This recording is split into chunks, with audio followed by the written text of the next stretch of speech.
What's going on, everyone? Taylor Kyles here for CLNS Media, bringing you a Patriots Monday mailbag that's actually on Monday for a change.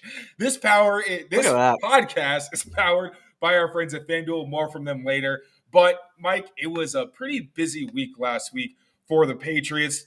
Not only did we have the whole Bill Belichick saga, then immediately followed by the Jerod Mayo saga, but we also got some more news regarding some of the things that are going on with the staff. So, to formally introduce, this is Mike Kadlick, CLNS family member. You all know him. You all love him. We're going to be answering your questions. But first, we've got to get to some of the news that broke, especially today. We heard some things. So one, Albert Breer had a whole breakdown talking about things that are going on across the league, but there were a lot of interesting nuggets for the Patriots. And obviously, the Jerod Mayo era has started. We got news in terms of general manager. They're probably going to stay internal. It's looking like the process is going to be run by Matt Groh, director of player personnel. And then you've got Elliot Wolf, who is in charge of scouting. So it seems like Elliot Wolf's probably going to be in charge of the draft. Then you're going to have Matt Groh handling free agents. Unorthodox, still not sure if they're going to find a GM or not. But another availability that we heard about was the offensive coordinator spot. So not only is Bill O'Brien not locked in for next season, although he is under contract, it is said that it's probably going to be, at least this is what Albert Breer was assuming, based on what he's heard from inside the building, is that it's going to be a wide open search. Now, yesterday we heard Josh McDaniels was linked to the team. Obviously, again, Bill O'Brien. We also heard about some other names. So first, I want to know what your thoughts were on some of the stuff that we've heard today, and especially with the offensive coordinator position. Do you think, or would you be happy with them bringing in somebody we're familiar with, like McDaniels or an O'Brien, or would you like to see them go outside of the building? Yeah. Well, first of all, Taylor, thanks for having me on. I appreciate it. Happy to do it with you. Yeah, good stuff. So I look at the wording and how they're doing the OC search. And then I know that we're going to get to it in a second, but the defensive coordinator search here that we're getting, that's going underway as well. I find it almost maybe funny is the word, interesting, not so much backwards, but when they did their head coaching hiring, they said, no external search. We're keeping it in-house, and we're not even going to put somebody up against our internal candidate to try and see what we like better. We're just going Jerod Mayo. No Vrabel, no Harbaugh, no Ben Johnson. We like our guy. But for the other positions, a.k.a. offensive coordinator, they have one under contract, just like they had a head coach under contract in Jerod Mayo.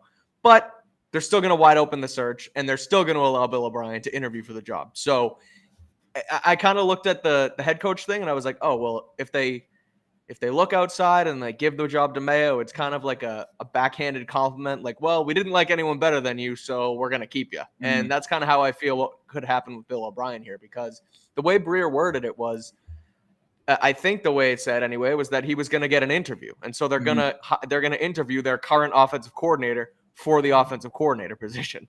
So I don't know how that works. I guess to answer your question about if I would like an internal person like him or McDaniels versus an outside candidate, I've said it, and I said it when the McDaniels stuff started to kind of rumble, even last week before they parted ways with Bill, where McDaniels is not a good head coach. He's not a great culture builder. People don't really gravitate towards him as like a CEO head coach, but he is a good offensive coordinator, and he's proven that time and time again every time he comes back here. And he's able to work with quarterbacks and get the most out of them. Like we saw him get the most out of Mac Jones when they were here, or when he was here in his rookie year.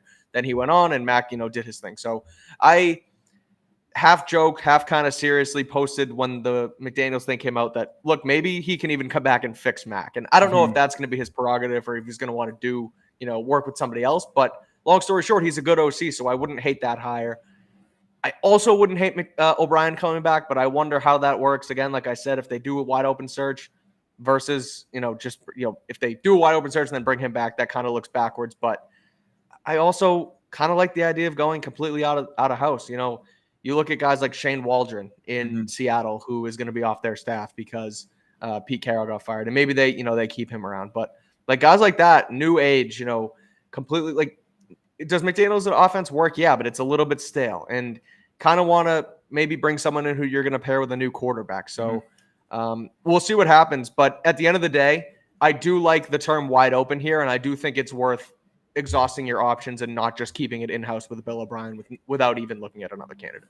That's fair. And you mentioned, just so we're clear, when it comes to the Jerod Mayo situation and the offensive coordinator situation, Jerod Mayo was someone who they had in their contract, like he is going to be the successor. You're right. Yep. So that was one of those where I have seen, to be fair, people, we're going to get to one of these questions later where people have been saying, well, weren't they kind of fast with the Mayo thing? And just, again, we're going to go into more detail later, but he was their plan for head coach. So, with that being said, there's still a vacancy at defensive coordinator because he was their de facto DC. Offensive coordinator, again, because it's a new era, I think it makes sense that they don't want to force him to keep Bill O'Brien around. I've said I think it's a raw deal because Bill O'Brien came into a situation that he clearly wasn't happy with. Now, whether it was because he couldn't bring his own coaches, that wasn't confirmed whether or not he actually could or could not. But clearly, it was a mismatched staff. And then when it came to personnel, as we heard, there were reports that he had some issues with the talent that he was given. But like you said, Josh McDaniels, we know his track record in New England. It's harder when he's away from Brady, to be fair. Like, obviously, he had really good Mac Jones, but a lot of his success has come from just being, locked in when it came to Brady. So that's a different situation. And if they want to go outside, they can still get guys with Patriots ties. You've got Nick Caley, who joined the Rams in a lateral move because he was a tight ends coach for the Patriots for years. Yep. But I think he wanted to be promoted. Instead, it was Matt Patricia for offense coordinator in 2022. That was a big reason he moved on. Zach Robinson. And I don't blame him for that. No, absolutely. You get passed up by a defensive coordinator. See you later. That was a bad move. I think it was reported also people weren't happy about that inside the building, but another report with me, so I'm not going to lean on that. But you've also got Zach Robinson, who's drafted by the Patriots. He's their passing game coordinator over there for LA.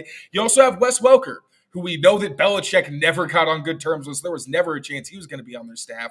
But obviously, wide receivers coach for Miami, that's the offense that everyone's trying to copy right now. So two of the more advanced offenses, the ones that we consider more up to speed with the modern NFL, there are still people with Patriots ties. So it will be interesting if Mayo wants to bring back somebody because he's familiar with Caley. He's familiar with Wes. I'm not so sure how familiar he is with Zach Robinson necessarily, but interesting names to look out for.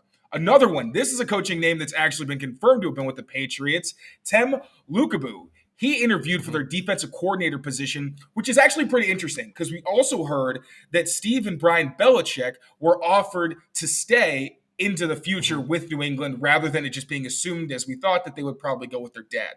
Now, it's interesting because Steve has worked closely with Mayo all the way going back to his playing days. When Steve was an assistant, Mayo had season-ending injuries or significant injuries in, I think it was 2013, 2014, and 2015.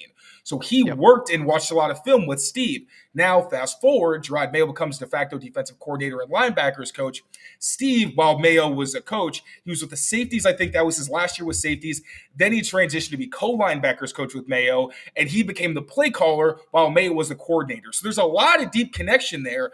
If you'd assume they're so close, we could end up seeing that Steve becomes the coordinator with Mayo now being the head coach, and obviously Brian maybe stays with the safeties. But this situation with Tem, he interviewed and satisfies the Rooney Rule. So he gives them their one external minority outside candidate. It could be a situation like we saw with Adrian Clem, where he came in last season for a head coaching opportunity, but really it was to see if he wanted to be the offensive line coach. So what are your thoughts on Tem, his background? I can go into that more, but whatever you know that you thought was interesting. And also, do you think he really is interviewing for the coordinator job, or do you think it's a Clem situation where, we probably already have our coordinator, but we'd like to bring you in as insurance or to potentially take over a role that's vacant right now?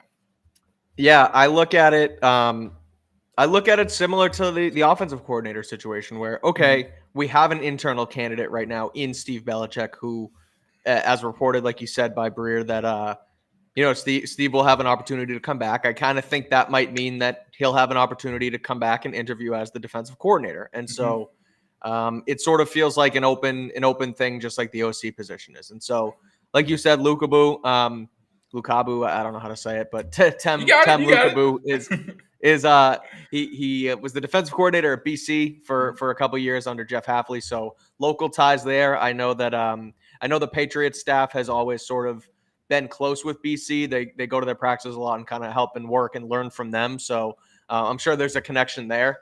And then obviously he goes to be the outside linebackers coach for the Panthers. I'm sure he's worked closely, even though he's an outside linebacker / defensive end. But Brian Burns is a dominant D end OLB for them. He also has a good track record. He worked at Mississippi State. That's where Montez Sweat came out of and has been a top pick, and obviously just got lucrative trade and then contract with the Bears. So he has a good track record. He's worked with solid people. I do think they'll give him, a genuine opportunity to interview and be the DC. But I wonder at the end of the day how it actually works. And like you said, the Clem situation kind of makes perfect sense, where maybe Steve does get the defensive coordinator role, but Lukabu comes in and works with him sort of like Mayo did, where they work together in tandem. He's only a linebackers coach, but he gets an upgrade in pay, or he gets an upgrade as a play caller. So that will entice him to leave Carolina. So that's kind of interesting, an interesting way to look at it too. I don't know if you've looked at this already yet, but when I saw it in the chat, and I also saw it on Twitter, another Patriots interview request, this time for a special teams coordinator role. They're interviewing special teams coach Marquise Williams from the Falcons.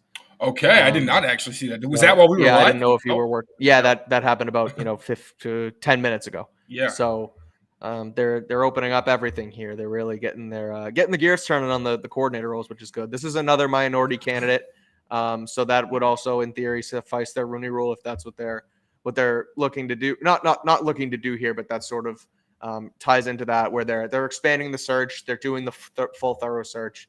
And going there. He has been their special teams coordinator, so it would be a lateral move. So interesting thought, but they've at least requested that, and that needs to be approved by the Falcons because it is lateral. Right. So. That is interesting, especially considering the Patriots, even when they got Joe Judge back for their special teams unit, didn't do them a whole lot of good. And then real quick, just to wrap up on Lukabu, some other stops that he made that were pretty notable. He has some Patriots connections. Actually, he worked for Greg Schiano at Rutgers and for a couple years at Tampa Bay with the Buccaneers. And the interesting thing with Schiano is that Schiano was actually supposed to be the defensive coordinator Jerod Mayo's first year on the staff back in 2019. He left so he could go work at Ohio State, which actually led to Mayo becoming the team's de facto defensive coordinator, and then he and Steve started working together. So that was pretty interesting. He's got, obviously, the Rutgers connections we already know about. So the Schiano connection. He also worked with the 49ers for, I think it was Robert Saleh's first year as their defensive coordinator. Lukabu was a defense quality control coach. He was also linebackers coach with the Bengals under Lou Anarumo, who obviously is a very popular defensive name in the NFL right now. He's done a great job over the past few years getting them to not only be a playoff team, but really one of the league's better defenses. All right, we've gone over the recent news. We're going to go over your questions, but first, quick word from our friends at FanDuel. We'll be back. NFL season is wrapping up, and there's still time to get in on the action with FanDuel, America's #1 sportsbook. Right now, new customers get $150 in bonus bets, guaranteed when you place a $5 bet. That's $150 in bonus bets, win or lose. Now, the app is so easy to use, and there are so many different ways to bet, like live same-game parlays, find bets in the new Explore tab, make a parlay in the Parlay Hub, the best way to find popular parlays, and more. So visit FanDuel.com/Boston and make your first bet a layup. FanDuel, official partner of the NFL. All right, so first, I'm going to go with a super easy question. Who's going to be the Patriots general manager, or how is the front office going to work now that Bill Belichick is gone? What are your thoughts? Because we kind of touched on this with Matt Groh and Elliott Wolf, but we can go into some more detail now.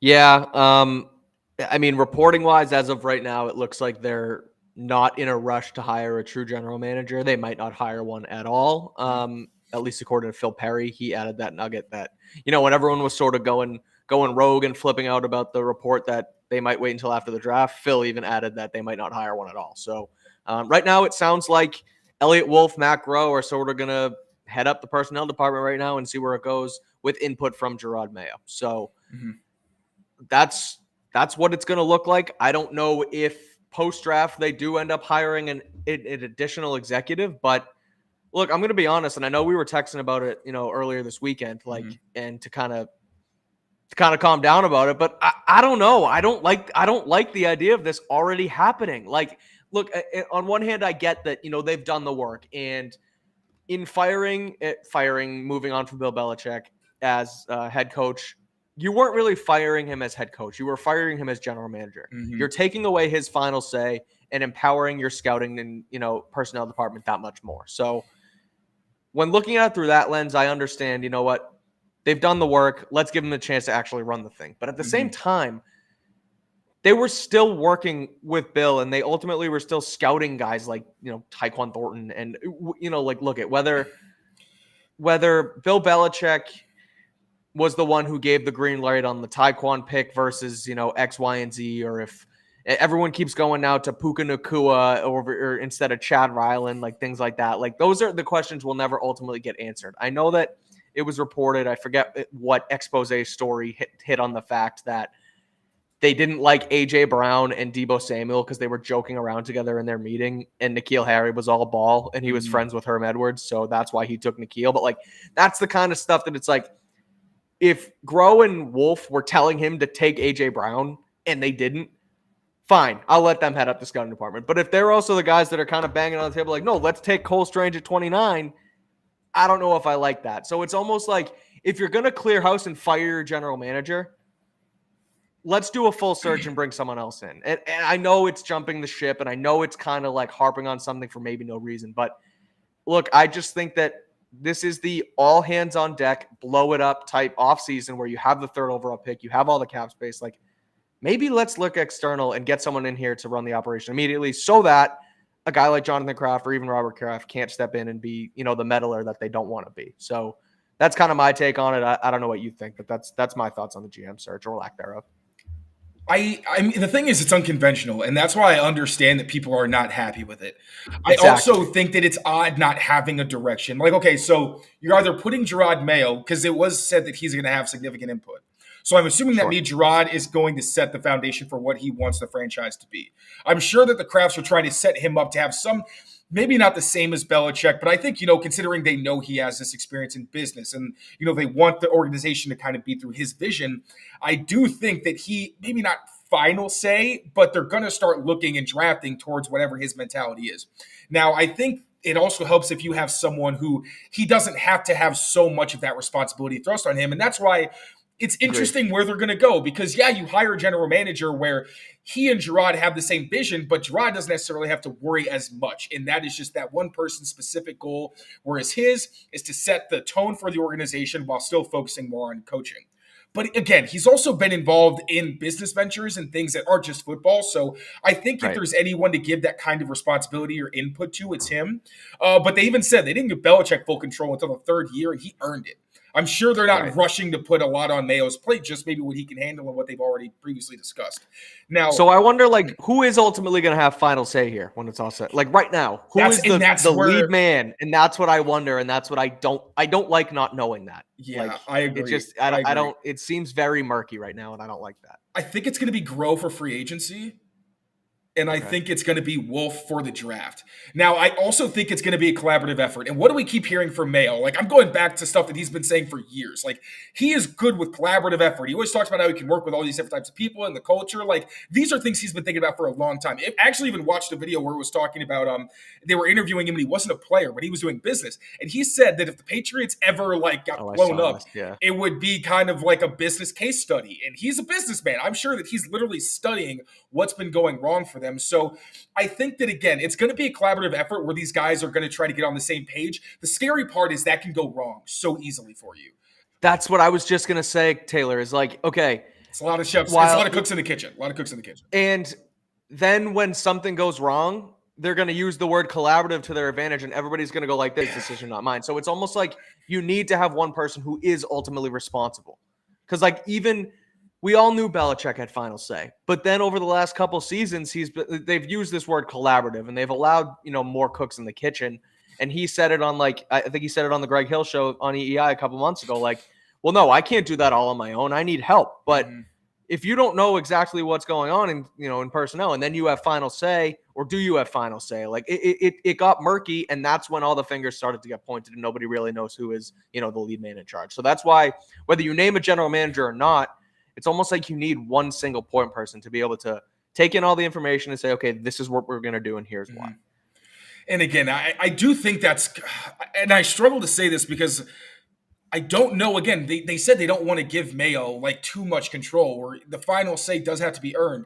But they also have had Wolf and Groh and Mayo in their building for a long time. And I'm sure they already started incorporating Mayo into the personnel side last offseason when it was decided that he was going to. So he's been in on these meetings. So again, it's such a risk, especially on the outside, because we don't know how these guys work together, and it is nerve-wracking to be like, all right, there is just the chance for like if one person doesn't agree with the entire ship, and they're not really mature about it, and they're like, all right, sometimes you just take your L's, you're wrong. If it's like best 2 out of 3, it is what it is. But you definitely hope that they either trust Jerod Mayo to be like, yes, I think this guy fits our culture, the culture I'm trying to set, or he doesn't. But I mean, I agree. There's plenty of reason to be skeptical and worried about what's going on right now in terms of the general manager position. But I also think when it comes to strictly general manager, they don't use the title anyway. So like, just to be very honest about that, it's not necessarily the general manager part. It's having someone with a title who is like, this is who I answer to. Because right now, technically that's Groh. But if Elliot Wolf is going to be in charge of the drafting, then it's like, okay, well, is Groh okay with Wolf taking the lead on that? That's where you have to have a very selfless approach, which is easy to preach, but not as easy to execute.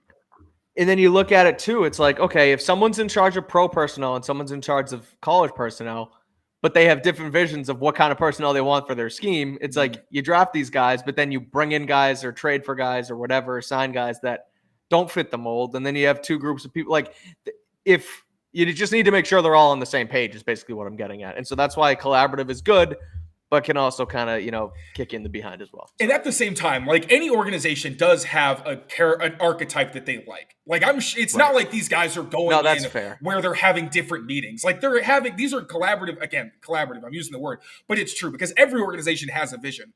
Where it gets tricky is when you don't have one person, which we don't know who it is on the outside. We think it's Mayo, but it could also kind of shift depending on what's going on. So, I mean, I don't want to keep beating the dead horse. I feel like we're starting to go in circles, but it's that's because it's interesting. We really don't know, and I think we're just going to have to wait and see. But still, at the very least, it is going to be interesting to see how much of an effect Bill had on their evaluation and their process in actually acquiring players, because we don't know how much of it was not wanting to bring Jacoby back and instead being like, oh, let's go for Juju. How much of it was, if we're being very honest, Bill's ego maybe getting in the way and being like, no, I can draft 3 defensive players early on. Like, all of the things where you look and you say these were like franchise-altering mistakes with N'Keal Harry, with even Mohamed Sanu, with the defensive players early, with the Cole Strange and Tyquan Thornton, which was reported that Matt Patricia was heavily involved. And if we know Belichick, he probably let Matt Patricia have more of a say than his scouts.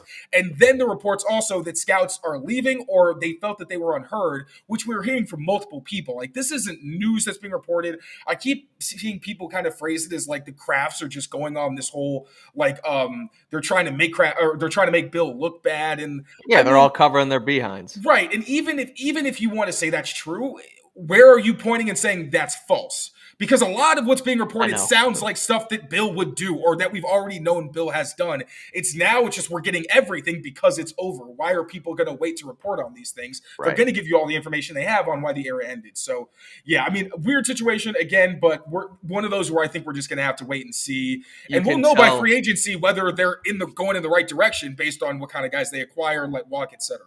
And we'll move on after this. I know, like you said, we've been beating this one in, but like, it's funny how this is supposed to be the tight-knit, tight-lipped media. Nobody talks to anybody, and then the second the guy who runs that operation is here, all the leaks start coming out. And I get it. Like, you're right. It's not like they're wrong. It's not like they're saying things that are false. It's just funny that now ownership side is clearly spilling all the secrets about what actually went wrong and trying to take the blame off themselves. But I digress. Let's go on to the next one. Clean break. All right. No Bill Belichick coaching tree hire has worked out as a head coach. Does promoting Jerod Mayo without any competitive interviews seem like a solid strategy to you? I'll take this one first because I think he's a very different candidate than what the Belichick tree usually produces. One, the Belichick tree usually doesn't consist of people who played in the league. That's a big part, because the issue that all the Belichick candidates have, their fall off, is they try to be Bill. They don't understand how to relate to players, and very quickly the locker room flips, and it's like, well, we're not good immediately. And you put us through all that crap, and you talked all this big game, and it's not showing up on the field. And you can tell me to buy in, but you don't have the rings that Bill has. I don't have to listen to you. I'm a grown-ass man. Some of these guys end up going away to college. Then they come back to the league, and they're like, whoa, I can't treat these kids like they're in college because college kids are on scholarship.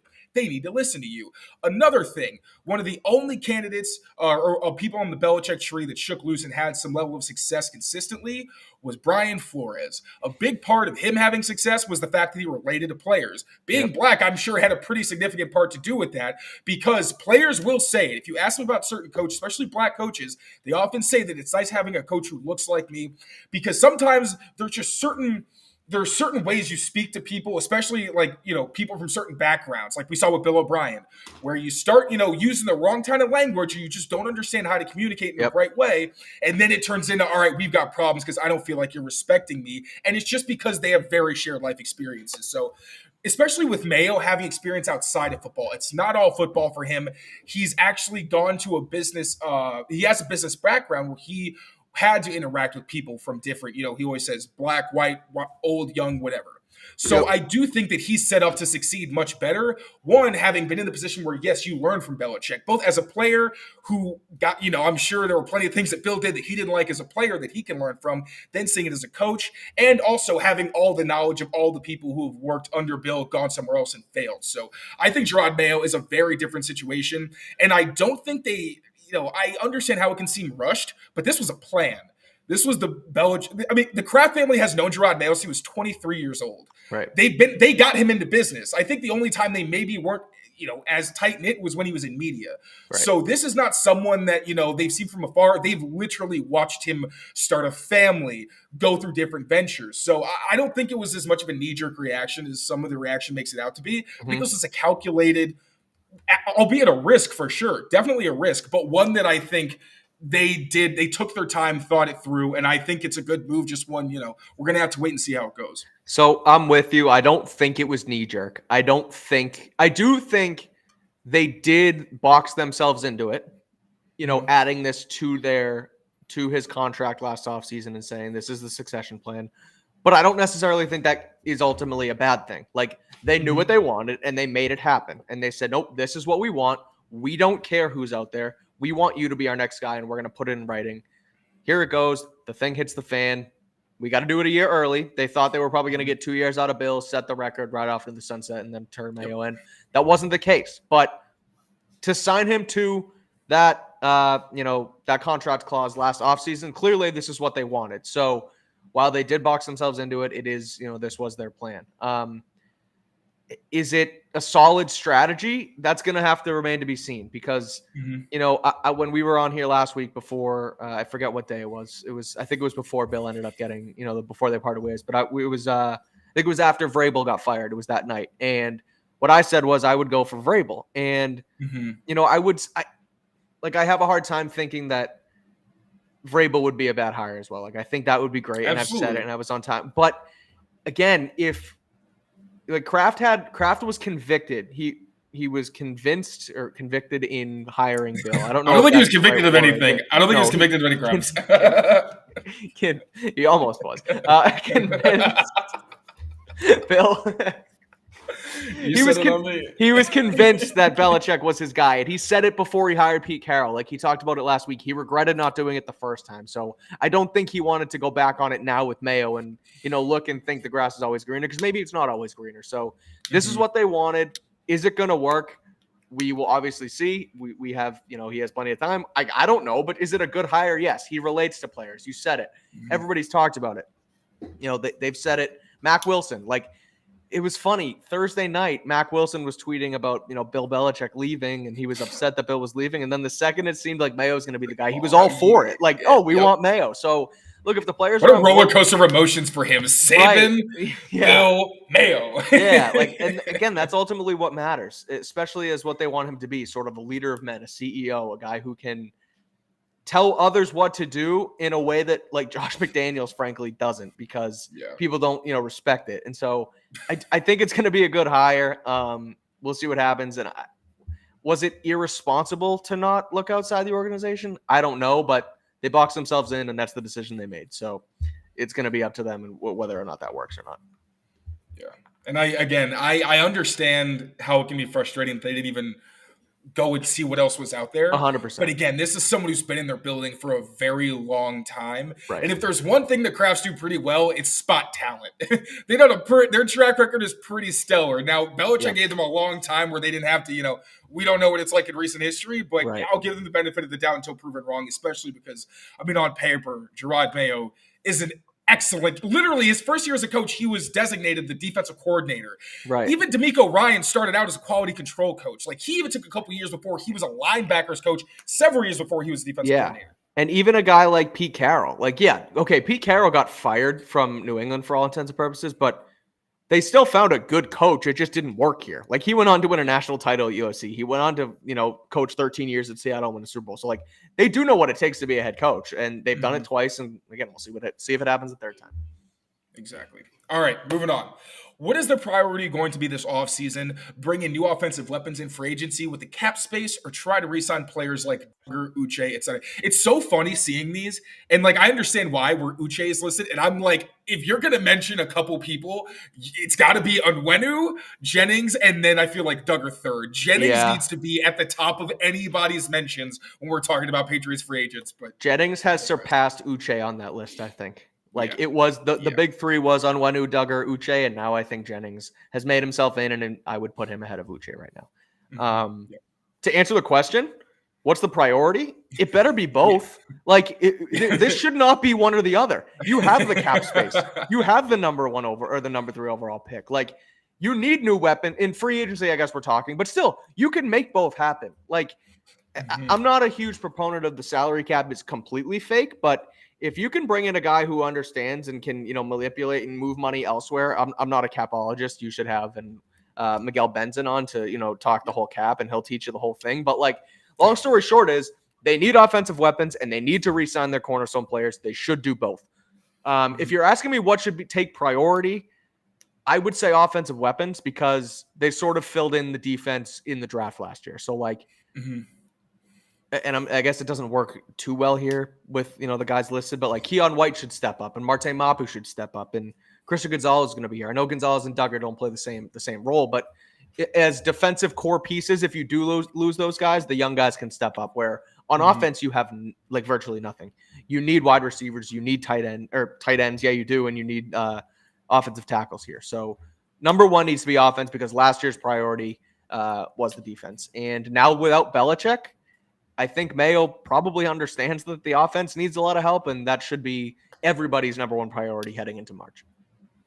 Yeah, I agree. I think so. If I'm prioritizing, I would say at the top of the list should be re-sign Onwenu, re-sign Jennings. I think those are the 2 most important moves you make, because one, we know Onwenu, whether you get more tackle depth, my dream scenario would be them probably signing Jonah Williams for me over Trent Brown, because, again, Mayo keeps talking about culture, and I don't know if Trent's one of those guys that you want to retain, even though if he's motivated, he's playing well, and I'm sure nobody's really going to care how he acts. But if we're talking, building strong character in this new organization, I think you bring back Onwenu. He's proven it. He's worked hard for you. Jennings, balled out. And yeah, he's not a pass rusher, but if you're racking up negative plays, you are a huge asset. I don't care if it's first down, second down, third down, fourth down, what have you.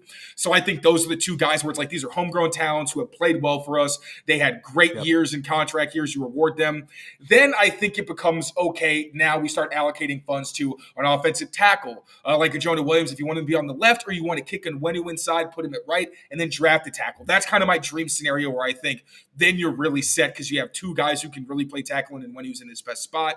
And once you get a tackle, a weapon, if you can get one off the market, that's where I think you go and say, all right, what do we want to do with Duggar?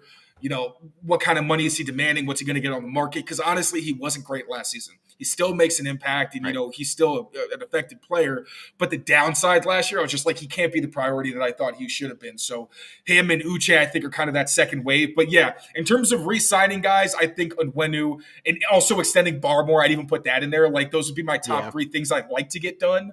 Because Barmore, you better pay him soon, because that money is. The Barmore extension has to happen the literal second you can do it. That should be. Yeah. I don't care about wide receiver. Number 1 needs to be extending Christian Barmore when it's possible, because that dude is probably the best. One of the best players on the Patriots right now. Absolutely. So those are the top 3. Take care of your homegrown players who did well for you. Bring in the other guys, and then see which of your free agents who really did. Oh, also Miles Bryant, we can throw him in there, but he's probably going to be $8-7 million contract. He's not going to make much money, so it's kind of. He's going to be a Dallas Cowboy with Bill Belichick, is what he's going to be. Oh, he like is. He's gone. That shouldn't make me feel as bad as it does, but like I don't want him to leave. I really don't. He is the only consistent thing in that secondary in terms of like he'll play every week and he can do a million different things. Like him leaving really would scare me. Well, so the split up of the coaching staff is fascinating because where does Pellegrino go? And does Pellegrino go with Bill? Does he stay here? Where because he likes Miles Bryant, Bill likes Miles Bryant, but Steve and Mayo probably like Miles Bryant. So the split between that is going to be fascinating, but he'll be here or wherever Bill goes for sure. No shortage of conversation topics with this team. All right, we're going to get a couple more in here. Also, if you guys have any comments that I haven't gotten to, I'll try to answer a couple of these in the chat. So just throw them in there and I'll make sure we get to them. All right, so since structurally it appears the Crafts are doing little more than running it back just without Bill, what are the odds they pass on drafting a quarterback and try to fix Mac Jones? So like I said earlier, I tweeted this. I think it was Saturday afternoon. I did a nice SpongeBob GIF with a take grenade and said take cover. But Josh is a good OC and he can fix Mac. Or I shouldn't. I said maybe he can fix Mac. I don't know if it's possible. Mac really did get done here, and we've been proponents of that. Whether it was his own doing or whether it was the coaching staff, it's up in the air. But I am going to read this question again because since structurally it appears the Crafts are doing little more than running it back just without Bill. I think they need, and today I was on WEEI and we had Lance Zierlein from NFL Network on, and we kind of asked him this question on, are they going to stick at 3? Should they take a quarterback? What should their priority be? And he made a good point, and people don't want to hear it, and it's been floated, but they need more than just a quarterback. Yes, quarterback should be number 1. But they need more. And so do they trade out of 3? Should they trade out of 3? Zierlein said they should trade out of 3. I think there's a chance they trade out of the number 3 pick and they move back even 3 or 4 spots and grab, call it Malik Neighbors. But then you're missing a quarterback. And do you go with Penix and do you go with Nix? I've gone back and forth. I've wavered on it. I know it gives you the chills. What would I do? I would take the quarterback. What do I think the odds are that they pass on drafting a QB? I don't think they'll try and fix Mac Jones, but I think there's a chance they pass on a QB at 3 and trade back and do something else with the position at some point. God, I would hate that. I think that, we'll know. Oh, God, this is making me nauseous, the thought of them not. Because I really do think that with this high of a pick, you can't miss out. These guys, this isn't like a Zach Wilson situation where there's talent, but there's also so many crippling flaws. You're like, this isn't just like he's a talented guy, we'll take him and fix him. These guys feel very different, where they have a lot of skills that translate, and I think could at least keep them afloat early on in their career as long as they're supported well. And then you can continue to build on that and refine them. I think that they're closer to that kind of area, especially because like Caleb Williams, he has a pretty big fumble issue and decision-making can be up and down. But especially Jay Daniels and Drake May have some of the lowest turnover-worthy play rates in the college football, especially FBS. So it's not the problem for the Patriots this year was the turnovers. And with Mac, I don't know if you want to commit after seeing how bad things got for him. I don't that's just ugly that never goes away. He needs years of really good, consistent play for me to think that part of him is never going to come back. So I do think that you're kind of in a position where just because you have such a high pick and you never want to even sniff the top 10 again, you have to do something with this. Otherwise, you're going to end up having to give capital for either that entire draft or years in the future if you want to get in that kind of area again. And with the quarterback position being so valuable and that's where you basically start as a franchise, I think it's just too important to let that kind of guy go. And I want to add, and I see some comments too talking about, flipping out that I mentioned Bo Nix. Look, I haven't dug into much of, his tape yet necessarily. Mm-hmm. I am on the wagon that Bo Nix stunk at Auburn, but he really brought himself back at Oregon. He played really good football. Is he going to translate to the NFL? I don't know. What I was doing here was regurgitating what Lance Zierlein said, who did watch the Bo Nix tape and said, after digging into his tape at Auburn this weekend and from this year, he was very impressed with what he saw. And he has moved up his board significantly as a quarterback in this draft. He likes him better than J.J. McCarthy, and he likes him better than Michael Penix. So just regurgitating information here. We'll see what happens ultimately. But that is interesting. And I'll check what is this question? I think my fear is how the hell do we build an offensive line that could keep a rookie QB safe without using a first-round pick? So if you really wanted to keep Onwenu at tackle, you could. I don't think that I would really like him to be at guard because I think that's where he can be his best self. But if you wanted to keep him there, you could also sign Jonah Williams. That gives you a left tackle. He's not a great left tackle, but he's a good left tackle, and that'll get you by. Got good left tackle there and Mike Onwenu. What I would like them to do is sign Jonah Williams to play on the right side and then use a second-round pick because this is a rare class where you could probably get a good tackle, not a good guard who can play some tackle for you, but like a solid, at least developmental tackle who could probably contribute early on at the beginning of the second and end of the first. So you don't have to use your first pick on a tackle, but you can at least use your second pick and try to get back into the first. Obviously, you have to give up a little capital, but what do you think? I think so. I look at this and I like right now, everybody's talking about the Chicago Bears situation with the offensive line and, granted their line's okay, but I keep seeing remember that meme when it was Joe Burrow throwing to Jamar Chase or Joe Burrow getting sacked and throwing to Jamar Chase or having Penei Sewell in front of him and completing a pass. Everybody talks about, and I agree that I do this too. I put wide receiver in front of offensive line for priority. But then I think back and it's well, if you can't protect him, then having good weapons doesn't really matter. Does it help when you're getting rushed and you can chuck the ball up to T. Higgins instead of XYZ? Yes. But I think offensive line was the crux of all of the problems this year. So I do think that needs to be a top priority. Without using a first-round pick, I'm with you. Mike Onwenu needs to be re-signed. You need to re-sign him. Whether you play him at guard or tackle, that's up to you, and that's up to your personnel department and your coaches ultimately. But you do need to keep him here regardless because he's a really good offensive lineman, and you already have him in-house. And he said he wants to be here. Yep. As far as the depth of the position in the class, use a second-round pick on a guy. I mean, you can hit on a second-round pick at tackle. You can trade back into the first round if you want to, and not using the 3 pick, I think, is what we're looking at in the comment here. So don't use the number 3 pick on an offensive lineman, but trade up into the back end of the first and get one if you really need it or you really want them that bad. It's possible to sign somebody or to you mentioned Jonah Williams too. It's possible to sign someone in free agency or grab someone outside of the number 3 overall pick. Yep, I agree with you. Let's see if there's anything else. Let's see. There was one about the GM. I'm not going to make you answer GM questions again. Okay. All right, here's one that could be fun.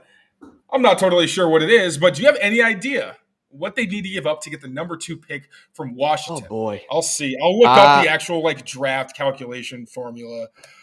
See if that'll help. I am not sure. I have a hard time believing Washington is going to trade out. I think Washington is going to trade up. Yeah. I think they want Caleb Williams. Caleb Williams is from D.C. They want him there. They have a new general manager in Adam Peters who has experience trading up in the draft for none other than Trey Lance when they did that a couple years ago with San Francisco. He was involved in that whole thing. So I don't know what it would cost. I mean, if you're getting up to that 1 or 2, it's going to be for a quarterback. They're going to ask for a lot. So you might have to give up next year's first. You might have to give up next year's second. I don't know. You have to look at the trade calculator. I'm not 100%, privy to this kind of stuff. But if you're getting up to that number 2 pick, Washington is going to ask for a lot, even if you're just jumping up one spot.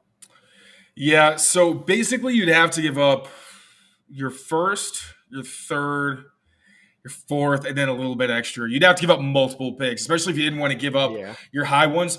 It would be multiple picks. And again, with Washington, I don't think that's even an option. I really think if you want to get to a better spot, you'd probably end up. And that's okay. So if the Bears would even be willing to trade with Washington or anybody like that, then that's how you know they probably don't want a quarterback. They're probably going to go Marvin Harrison and keep falling back for teams that do want quarterbacks. So, yeah, and then if you wanted the first pick, you'd have to give up your first, your second, your third, I believe your fourth.